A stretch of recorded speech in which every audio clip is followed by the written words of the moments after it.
Druga stvar je pa tudi to, da smo tudi pri nas v Sloveniji nekje v zahodnoevropskih merilih od 60 do 65% mladih parov ima težave z zaploditvijo prvega otroka. To pomeni, da potem posega farmacija z kemičnimi preparati, z hormoni in tako naprej, ki naj bi omogočili zanositev ženske. Vedenjske motnje v splošni populaciji so proučevali Francozi zelo veliko in zato tudi ime tega skupka sindromov, ki mu pravijo sindrom kronične utrujenosti ali pa po francosko chronic fatigue syndrome. Tukaj je v znaku precej teh simptomov, majčkeno se razlikujejo v ekspresiji med mladimi kot pri starih. Pri mladih je predvsem v oči bode tisto, kar je popolnoma napačno razumljeno in tudi zdravljeno, to je hiperaktivnost. Hiperaktivnost pri mladih je tipična posledica in dokazana posledica delovanja teh kemikalij. Jasno, da se potem to zdravi z nekimi pomirjevali, kar pa je katastrofa, ker to spremeni psiho mladega človeka, te agresivne kemične snovi. Obenem pomanjkanje koncentracije, to so ti simptomi, težave s kratkoročnim spominom, težave s pozornostjo, pri odraslih je to malčkeno drugače slikoma, torej svinčeni težki udi, težka glava, nenehna utrujenost, nespečnost. Skratka, vidimo, da vse tisto, o čemer pravijo tako pod preprogo pomedeno stres, je povezano z temi kemikalijami. Tukaj bi poudaril neko toksikološko stvar, da pri klasičnih zastrupitvah s toksini imamo linearni odnos. Tukaj zanimate table, da bi malo skiciral, ampak vsi veste, da linija je pač premica, kjer je doza strupa, če dvigujemo dozo strupa, se tudi povečuje učinek linearno. Pri teh kemikalijah je pa šok za raziskovalce bil ravno to, da delujejo najmočneje v najmanjših koncentracijah. In potem, če koncentracijo povečujemo, se njihov učinek niža. Tako bi lahko rekli praktično, da za te kemikalije ni varnih doz.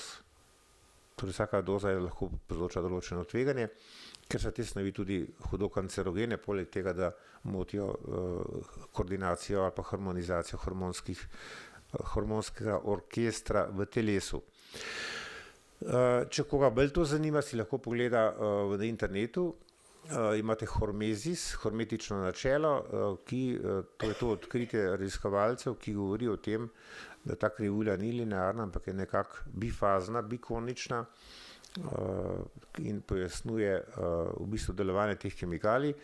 Zato, čeprav med njih spadajo, to sem še dolžan, kaj spada med te kemikalije, torej ta Stockholmska konvencija je takrat leta 2002 identificirala 12 najbolj nevarnih, od tega je bilo 6 najbolj nevarnih pesticidov, DDT, aldrina, dieldrina, toksafena in tako naprej, do mireksa, potem pa še 2 veliki skupini, ki jih vsi verjetno dobro poznamo, to so dioksini in PCB-ji. Dioksini in PCB-ji so praktično najhujši strupi, kar jih pozna znanost. Mi imamo v Sloveniji nesrečo, ki se je zgodila, poznate v Semiču, ko je semiška iskra spustila nekaj ton PCB-jev. Te snovi so nevarne, zato ker niso razgradljive. In praktično jih ne najdemo mi veliko, če bi zdaj merili vzorce prsti ali pa vode, bi najdli minimalne koncentracije na meji detekcije.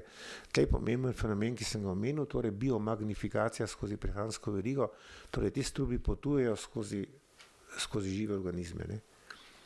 Tle se nahajajo. Zdaj, praktično, kaj to pomeni za nas? Jaz sem prej omenil ta EHAP, ta evropski program, ki je bil pa ustavljen leta 2010, torej še sploh ni bil končan.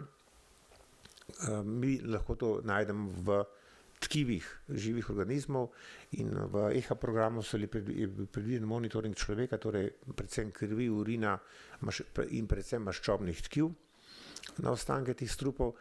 Če veste biomagnifikacijsko pravilo, vsak člen je faktor 10, potem če imamo mi evropski štandard za vse strupe 0,1 mikrogram na liter ali pa na kilo teže, In če štartamo s tem v vodnem mediju, torej da je še dopusten 0,1 mikrogram, in v vodi bodo rekli, da je ok, ker to ni prekoračeno.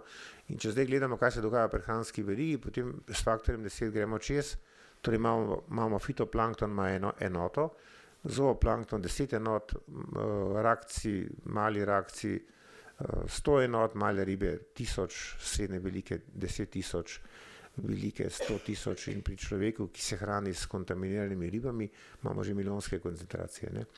Vidite, to je ta tema, o kateri se ne govori, o kateri se ne objavlja podatkov.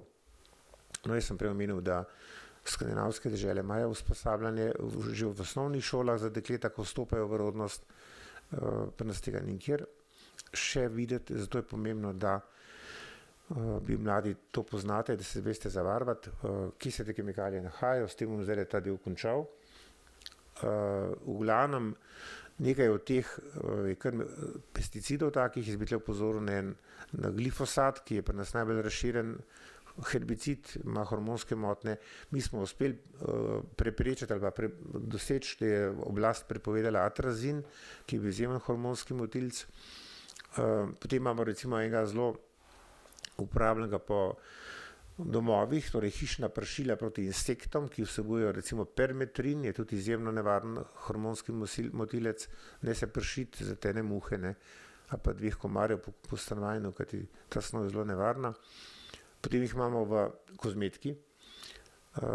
Kozmetiki morate dekleta vedeti, da si je kozmetična industrija izposlovala pravico, da ne deklarira sestavin. Ne? Farmacija mora deklarirati, kozmetiki ni treba. Potem imamo tega, recimo dioksin nastaja pri sežigu plastike, zato ne kuriti po pečeh odpadle plastike, ali pa, ko zdaj le spomladi vidim po vrtovih, da vzorni gospodarji tiste kupčke kurijo na vrtovih, ne, odpadle plastike. To ne spada v kurišča, tudi ne v peči, kajti ta dioksin potem lega na pokrajino in se kopiči v organizmih. En tak problem velik je tudi recimo anhovo, ki kuri odpadna olja, ker je noter dioksin, ne, pa tem noče poročati ljudem. Pa Lafarge imamo tudi kurjene odpadkov, ker se tudi zbirajo, torej imamo neke pokrajine v Sloveniji, ali območje Celja, kjer se kopičijo te snovi in povzročajo eksplozijo rakavih obolenj.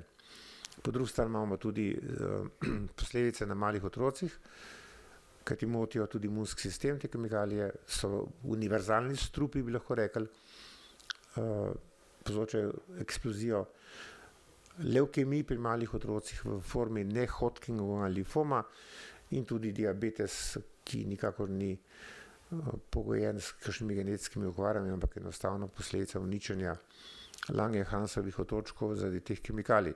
Skratka, vidimo, da je cel spekter posledic. Še 3 stavke o psihičnih. Sem dolžan posledice na ženskah, eksplozija raka na rodilih.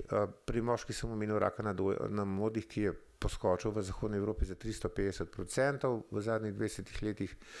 Ženske so prizadete predvsem z rakom na rodilih in na dojkah. Pa z endometriozo, ki je pojav strmrde znan 40 let, zdaj pa prava eksplozija med ženskimi v srednjih letih. Psihične posledice so pa zaradi izostanka maskulinizacije, torej moški v svojem hormonskem razvoju ne doživlja samo telesne preobrazbe, ampak tudi duševno.